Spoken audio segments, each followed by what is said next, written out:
السلام علیکم ورحمۃ اللہ وبرکاتہ۔ آج ہمارے ایک دوست کا یہ سوال آیا ہے کہ ایک پنڈت جی جن کا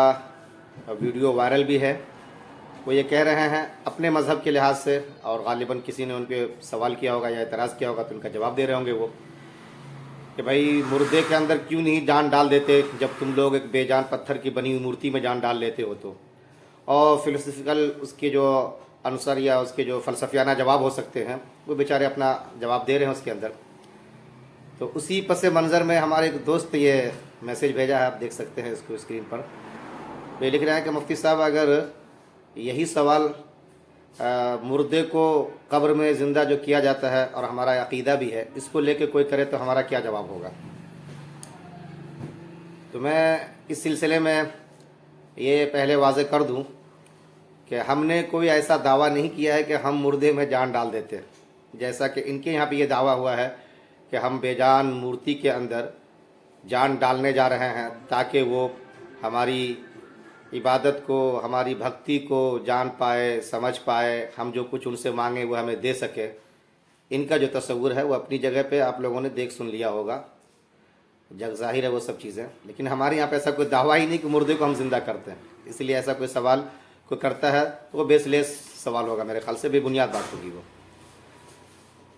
اس کے بعد میں بتا دوں کہ مردے کے تعلق سے جو اس کے اندر روح کے واپس ڈالنے کا ایک عقیدہ ہے ہم مسلمانوں کا، تو وہ اس زمین کے اوپر سے متعلق نہیں ہے، زمین کے نیچے سے متعلق ہے، یا یوں کہہ لیجیے وہ دوسری دنیا، دوسرے عالم سے متعلق ہے، جس کو ہم اور آپ عالم برزخ کہتے ہیں۔ عالم برزخ آپ جانتے ہیں کہ مرنے کے بعد اور قیامت سے پہلے کا جو دور ہے، پہلے کی جو دنیا ہے، پہلے کی جو جگہ ہے، اس کو ہم عالم برزخ کہتے ہیں، اور بہت وسیع دنیا ہے وہ۔ ہماری اس دنیا کی نسبت اور اس دنیا کی نسبت دونوں کا تقابل کریں گے تو ایسے ہی ہوگا جیسے ماں کے پیٹ میں جو بچہ ہوتا ہے اور اس کا جو اپنا ایک ایریا ہوگا، دائرہ ہوگا وہ، اور یہ جو دنیا اس کو ملتی ہے، یہ دونوں میں کتنی وسعت ہے، وہ کتنا حقیر، کتنا چھوٹا ہوتا ہے، اور یہ کتنا وسیع اور کتنا بڑا ہوتا ہے۔ یہی حال اس عالم کا بھی ہوتا ہے جس کو عالم برزخ کہتے ہیں ہمارا آپ۔ ایک تو اس سے متعلق ہے، اس دنیا سے متعلق نہیں ہے، اور عالم کے بدلنے سے احکام اور احوال بدل جاتے ہیں، یہ سبھی جانتے ہیں اس بات کو۔ اس دنیا کے اندر ہم دیکھتے ہیں کہ اس ملک میں رہتے ہیں تو یہاں کے کچھ اور قانون لاگو ہوتے ہیں، امریکہ، افریقہ چلے جائیں آپ تو وہاں کے قانون پہ لاگو ہوتے ہیں۔ تو پہلی بات تو یہ ہے کہ یہ اس دنیا سے متعلق نہیں ہے، اس دنیا سے متعلق ہے جس کو عالم برزخ کہتے ہیں، اور یہ اس دنیا کے بعد دوسری دنیا ہے۔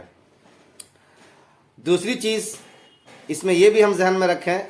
کہ ہم انسان اس کے اندر روح نہیں ڈالتے ہیں۔ اگر کوئی یہ سمجھتا ہے کہ مردوں کے اندر جو ہے قبر میں جا کر کے مسلمان روح ڈال دیتے ہوں گے تو ایسا نہیں، چاہے مسلمان کے کوئی پیر صاحب یا کوئی مولی صاحب یا کوئی بڑے حضرت جی یا کوئی ولی یہ جا کے روح ڈال دیتے ہوں، تو ایسا بالکل نہیں ہے۔ انسان کے حق میں یا انسان کے پاور میں یا اس کے حد یا اختیار میں ہے ہی نہیں ہے، بلکہ مردوں میں جو روح ڈالی جاتی ہے وہ اللہ تبارک تعالیٰ کے حکم سے، اللہ تبارک و تعالیٰ کے اذن سے فرشتے آ کر کے ڈالتے ہیں، اور پھر اس سے سارا سوال جواب ہوا کرتا ہے وہاں پر۔ تو یہ چیز ہے۔ تو ایک تو یہ ہے کہ اس دنیا سے متعلق نہیں، وہ دوسری دنیا ہے، اور احوال کے بدل جانے سے یقینی بات ہے حالات بدل جاتے ہیں، جگہ اور مقام کے بدل جانے سے قانون بدل جاتے ہیں، جیسا کہ میں نے آپ کو مثال دی ایک ملک سے دوسرے ملک کے بارے میں، وہی معاملہ یہاں پر بھی ہے۔ اور دوسری بات جو ہم نے آپ سے کہی کہ کوئی انسان اس کے اندر روح نہیں ڈالتا، جیسا کہ ان لوگوں نے دعویٰ کیا کہ ہمارے فلاں اور چلاں یہ وہ جا کر کے اب جو اس میں پران پرتشٹھان کریں گے اور پھر وہ ہماری بھکتی اور فلاں فلاں چیزوں کو جان پائیں گے، اس میں شکتی آ جائے گی، جان آ جائے گی۔ وہ دعویٰ ہم یہاں پہ نہیں کرتے، بلکہ اللہ تبارک و تعالیٰ بندے جو مردہ ہو جاتے ہیں اس میں روح ڈلواتے ہیں فرشتوں کے ذریعے سے، اللہ کے حکم سے ہوتا ہے۔ یہ سارا پاور اللہ کے ہاتھ اور اللہ کے اختیار اور ان کی قدرت کی چیز ہے، انسان تو وہاں پہ بے بس ہے۔ تو یہ دو الگ الگ فرق کو اگر ہم ملحوظ رکھیں گے تو مجھے امید ہے کہ انشاءاللہ العزیز یہاں پہ کسی طریقے کا کوئی مسکنسپشن یا کوئی غلط فہمی نہیں ہوگی، اور سوال کو ہم اچھی طریقے سے سمجھ پائیں گے اور جواب بھی بہتر طریقے سے دے پائیں گے۔ دوسرا یہ ہے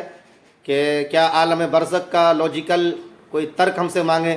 کہ بھائی تم کو سمجھاؤ کہ عالم برزخ ہوتا کہ نہیں۔ ان کے یہاں پر تو پورن جنم ہوتا، آواگمن کا مسئلہ، کہ فوراً جو ہے انسان اگر اچھا ہو تو دوسری زندگی اس کو ملتی ہے تو اچھی شکل میں پیدا ہو جائے گا، اور اگر بری زندگی اس نے اپنا رکھی ہے تو وہ بری شکل میں کتا، جانور یا کسی اور بھی شکل میں پیدا ہو جائے گا۔ لیکن ہم لوگ تو یہ مانتے ہیں کہ نہیں، انسان جو ہے دوبارہ زندہ ہو کر کے نہیں آتا، بلکہ عالم برزخ میں پہنچ جاتا ہے، اور وہاں سے پھر اس کا آگے حشر کا میدان ہے، جنت جہنم کی حساب کتاب کے بعد جو ان کا مرحلہ ہے وہ سب ہے۔ تو اس کی منطقی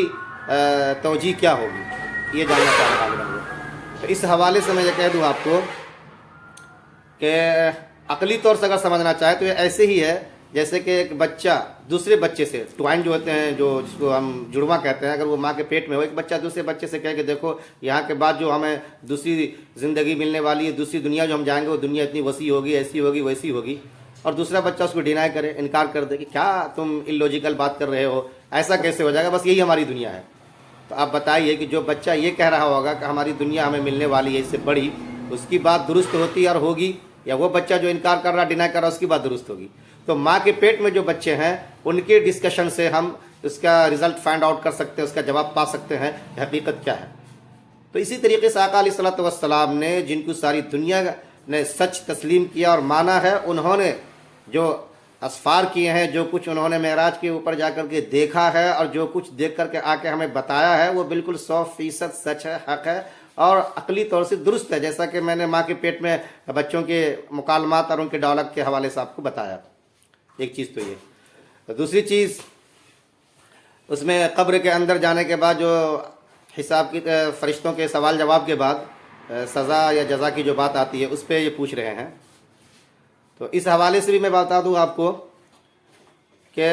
یہ جو کہنا کہ بھائی مردے کے ساتھ کیا ہوتا نہیں ہوتا، آج تک تو کسی نے جا کے سنا ہی نہیں۔ کہتے کہ اتنی چیخ ہوتی ہے تو کم سے کم کوئی بغل میں سن تو لیتا، اس کے اوپر عذاب ہوتا وہ تو کوئی جا کر کے دیکھ آتا۔ تو میں یہ بتا دوں آپ کو، حضرت شاہ ولی اللہ علیہ رحمہ نے بہت اچھی بات اس سلسلے میں کہی ہے کہ خواب کے ذریعے ہم اس کو آپ کو سمجھ سکتے ہیں۔ خواب کی دنیا بھی ایک الگ دنیا ہو جاتی ہے، انسان جب جاگا ہوتا ہے تب، جب خواب کی دنیا میں ہوتا ہے تب، سلیپنگ موڈ میں۔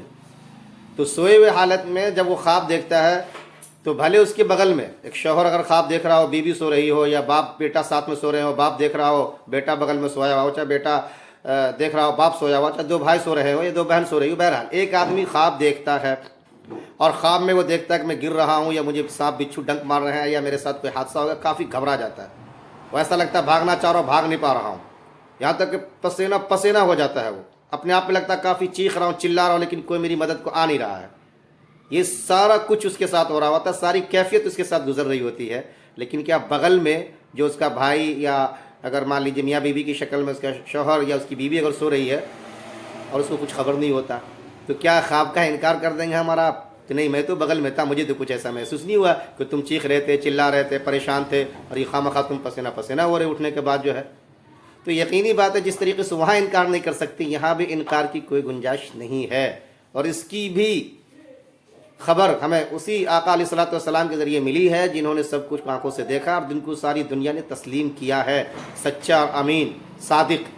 تو ان باتوں کو جب ہم ان مثالوں کے ذریعے سے، ان تمثیلات کے ذریعے سے سمجھیں گے، حکمت کے ساتھ دعوت دیں گے، سمجھائیں گے، تو انشاءاللہ العزیز اس پہ کوئی سوال یا کوئی کوسچن ایسا نہیں کرے گا جن کو لے کر کے ہم پریشان ہو، یا جن کو لے کر کے ہم یہ سمجھیں کہ ہمارے عقیدے کے اندر کیا خرابی آ جائے گی، بھائی